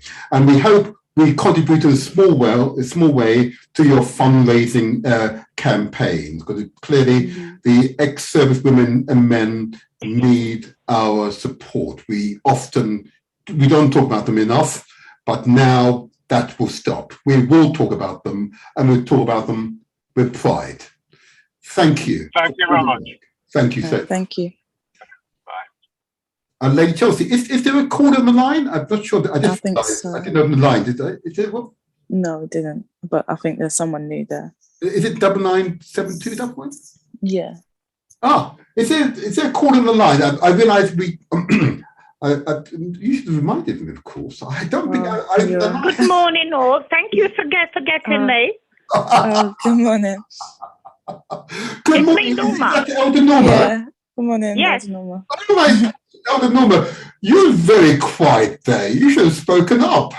I wanted to, but because you didn't give me, there wasn't a space to speak. Okay. Also, I am actually struggling at the minute because my eyes are completely. I'm just about able to see what I'm doing. Okay. Anyway, as I spoke to you yesterday. But what I wanted to ask Selena, if she was still around, is how easy it is to get the black poppy. Oh. And as I explained, yes, I don't know if she said, because as I explained last week, I've got mine. I've had mine from Selena about 3 years ago. I did wear mine on Remembrance Sunday, as you all remember who were there. I wore mine. Yes. And the only time I've ever seen anybody with one was in Southwark about 3 years ago. The cadets from the British Legion, a group of young cadets, they had them on. Okay. I have never seen anybody else with one anywhere, or even spoken. Elder Norma, let's even spoke. Elder Norma, Even spoke about it. I understand. Elder Norma, why don't you and I work together to make sure at the next Remembrance Day that as many people that you and I know are given a black poppy rose badge. Okay. I know I've got one suggestion. Go ahead. I've got a suggestion. Okay. I'm not sure how practical it is. Would it be practical if, say, Selena worked with the British Legion? Because they seem to have an outpost. They seem to have a way of getting this out to every, the red one. And and where those young soldiers from the British Legion, and they were black soldiers, where they got it from, I had no idea. Oh, and by the way, I did ask a question. Their commanding officer, that manager, is a black lady. I don't know if you knew this, Martin. Have you ever seen her? I don't believe I have. Yes, there is. She is. It's a lady who keeps them in order, black lady. And she gets them to march. The reason why we didn't have them last week, because they went to the one further up the road. Oh, yes. So that's what they normally do, yeah? But my point is, how do you get it out? Because as I told you this story, for who's listening, my granddaughter's husband is in the military. And he went out to some schools the week before Remembrance Day to explain about the poppies. And a child, I presume it was a young black child in the class, wants to know, why can't we go and get the black poppy rose like normal people do? Why should we have to go on eBay? Okay. And I said he didn't know what to tell her. And he said, tell your mummy you'll find it on eBay. So my question is, you can't be saying it's there if people can't get hold of it. So we could do it in events like when you've got a fete, somebody does a demonstration, or an event like when we had African Day the other day. It could have been how you get it out there. But to say that we all have to go online, not many people go online. Well, a lot of people do, but to do their shopping for Black Friday, you're not going to go online to look for the black poppy rose. There should be a distribution place somewhere you can get it. You make a really and mind us all British Legion. I don't know what the politics is. No, I must say. I hear you. I think we most certainly have our own networks, but you've made a very powerful observation. We can do it ourselves, okay? And yes, others can support us, but we should be the backbone of any distribution. And I know that Selena, if she was here, would agree with that. And I'm going to say to you, Elder Norma, let's wait until February of next year. We've invited both guests to come back and to give us an update on progress made to date. And I've made a note of what you've said. And you are quite correct. There should be distributors. We need to arrange for distribution across London and across Britain. So you are quite correct. And I've made a note of it. And we will discuss it, how best to implement your obvious suggestion. All righty? And besides, I'm pretty sure that Lady Chelsea, if I have forgotten, will just make a note. Well, Motivator, you promised this, so you have to deliver. We will deliver. Okay. Thank you, Elder Norma, for that contribution. Okay. All right. Thank you. Bye. Bye. Now, I see we've still got Auburn Graham. We've been very quiet throughout the interview. I wonder, Auburn, can you still hear us, or are you able to speak? Right. I assume he's there. It doesn't matter. Yeah. It's okay. I thought that was a really powerful presentation, both by Selena and Paul. Really powerful presentation. Yeah. And whilst I didn't turn the telephone line, became so embroiled by it. So we've got 5 minutes or 6 minutes or so. I'll just give out the number very quickly. If someone wants to make a quick point, the number of calls to call, it's 0203 481 5240. You're then asked to enter a PIN number, which of course it's 3707 33 43 97, followed by the # sign. That's the vertical and horizontal symbol on the keypad. If those who are listening want to raise a point about this, and Brother Paul, did you want to say something else on this question? Yeah, go ahead. It's just a suggestion on the last point that Sister Norma raised, and to get the black papiros into the black business, the hairdressers, the barbers, the restaurants, then we'll see more of it being worn. That's a really good point. And as I said, I'm sure that by February, we have the beginnings of a distribution network. And I know that Selena, as you've made it clear, she's only one person, so we all need to rally round.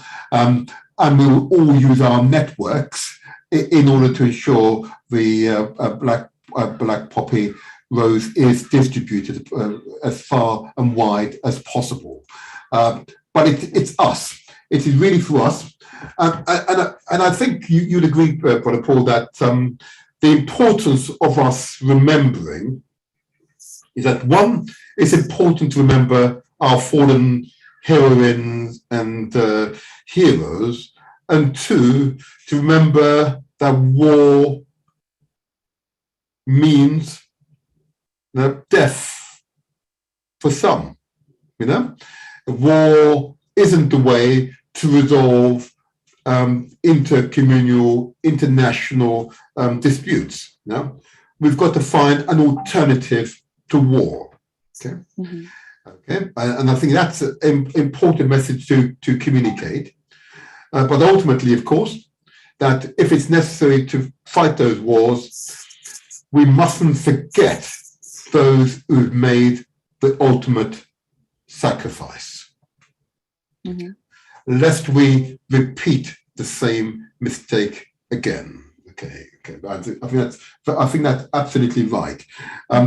I think Paul's now gone. That's okay. I knew we were going to lose him shortly, and I think that was an important message. Yeah. How about that, Lady Chelsea? How much of that were you aware? How did this help you? This program?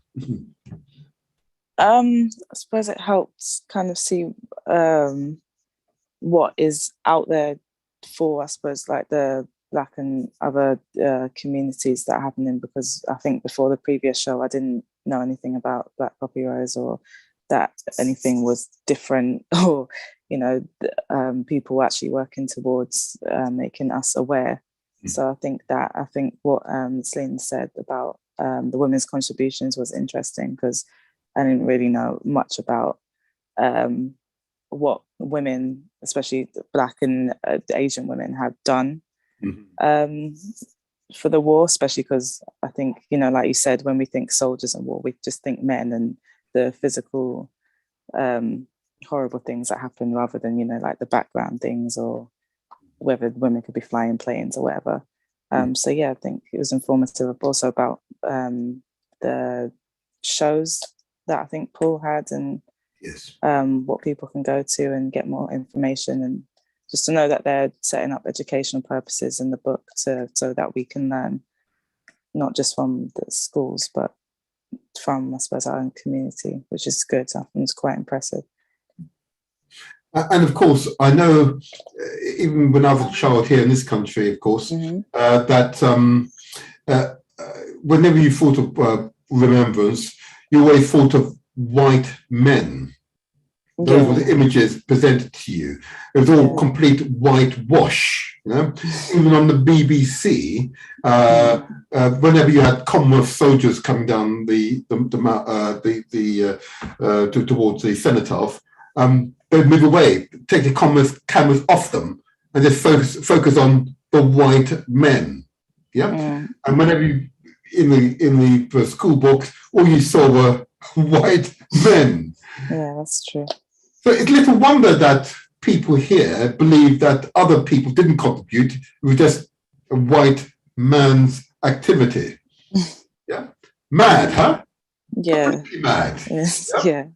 Completely mad. And you have the monarch, who is the Queen of Jamaica. Can you believe it? I always mention that because it all begins with the monarch. If the monarch doesn't ask the question, why aren't Commonwealth so-called soldiers, men and women, being seen on British TV, unless the monarch doesn't ask the question, then it's not going to happen. It required others to ask the question for it to happen.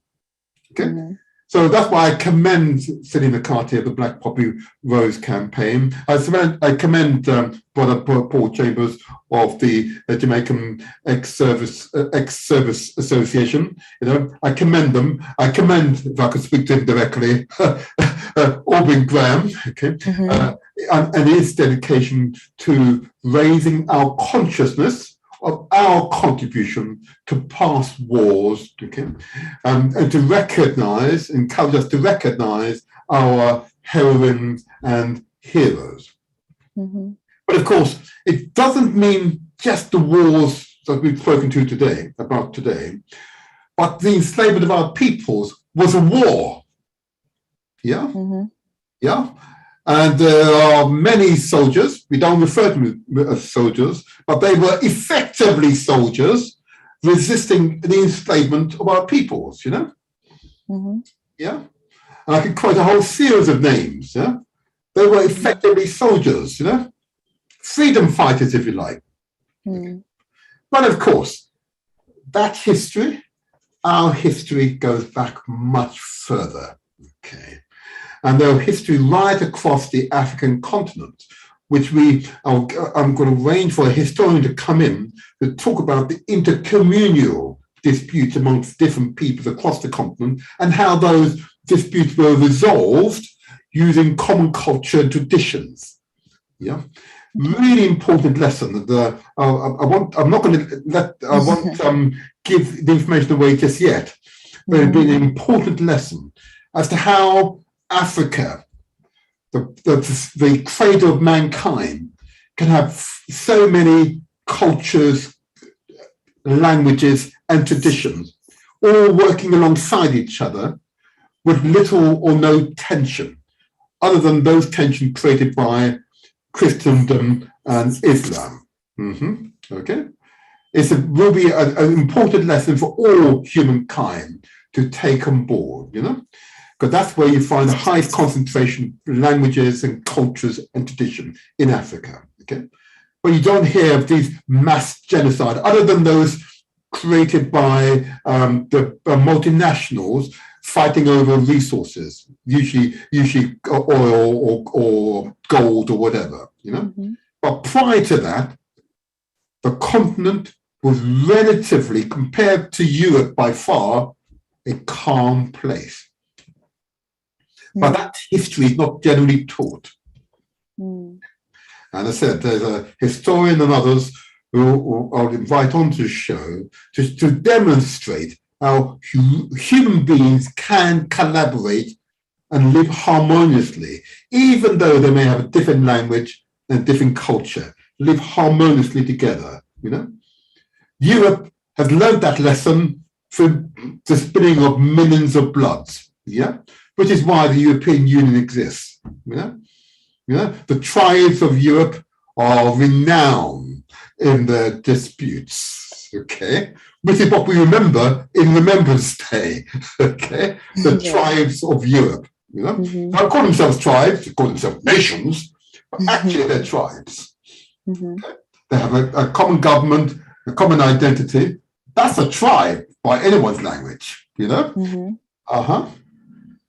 That's the challenge for us, to alter the narrative so it's sufficiently inclusive so all peoples of the world can occupy the same space. Okay, and that's the purpose of these programs, of course, Lady Chelsea.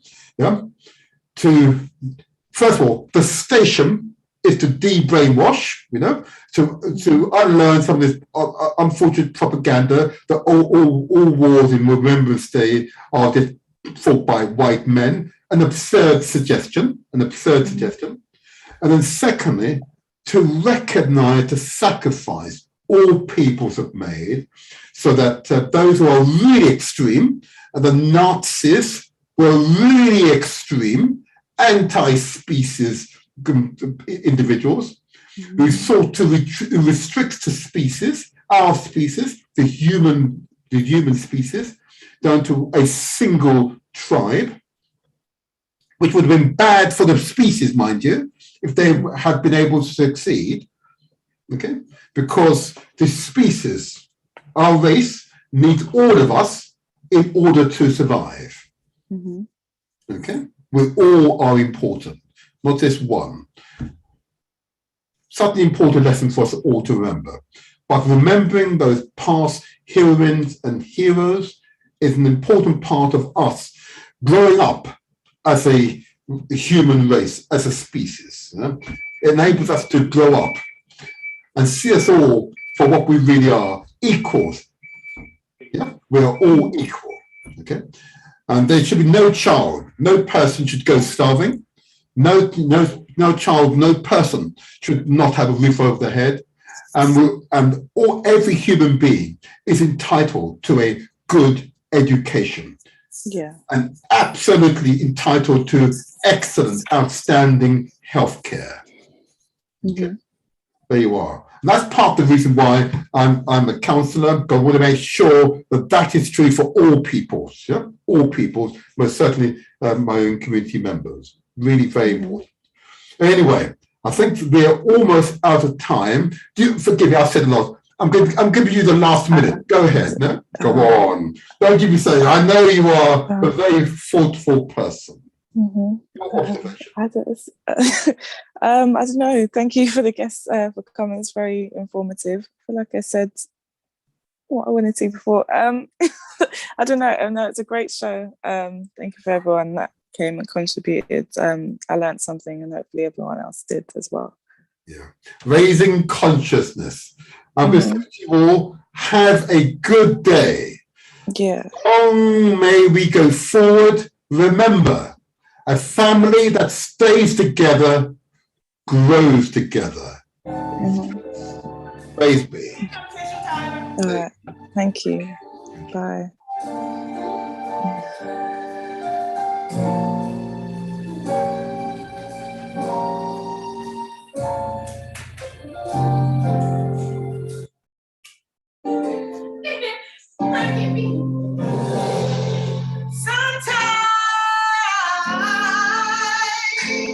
If he heals cold, and if you're alone, hold on.